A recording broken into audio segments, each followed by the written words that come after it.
아랫집의 소음 공격, 당신의 평화가 위협받고 있다. 법적 대응과 책임은 과연 어디까지?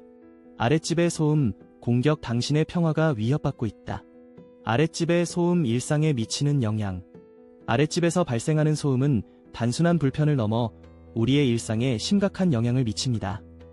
특히 아랫집이 의도적으로 소음을 발생시키는 경우 피해자는 심리적 스트레스와 불안감을 느끼게 되며 이는 장기적으로 건강에 부정적인 영향을 미칠 수 있습니다. 수면방해, 지속적인 소음으로 인해 숙면을 취하기 어려워지며 이는 피로와 집중력 감소로 이어집니다. 정신적 스트레스, 소음으로 인한 스트레스는 불안장애와 우울증을 유발할 수 있습니다. 사회적 고립, 소음 문제로 인해 주변 사람들과의 관계가 악화되고 외출을 꺼리게 되는 경우도 발생합니다. 법적 대응 방안. 이러한 소음 문제에 대해 법적 대응은 어떻게 가능할까요? 실제로 아랫집의 소음 피해를 입증하기 위한 여러 방법이 있습니다. 1.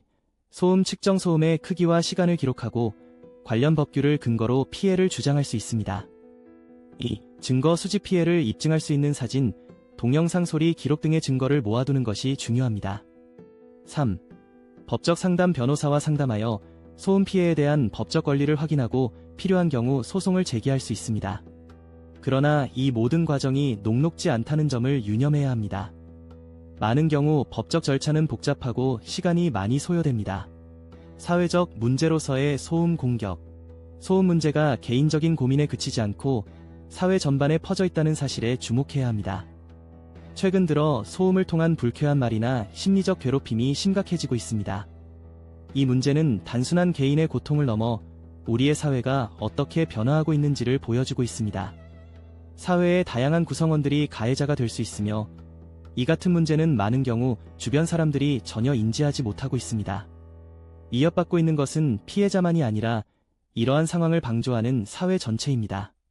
이어지는 내용은 블로그 게시물에서 확인하실 수 있습니다.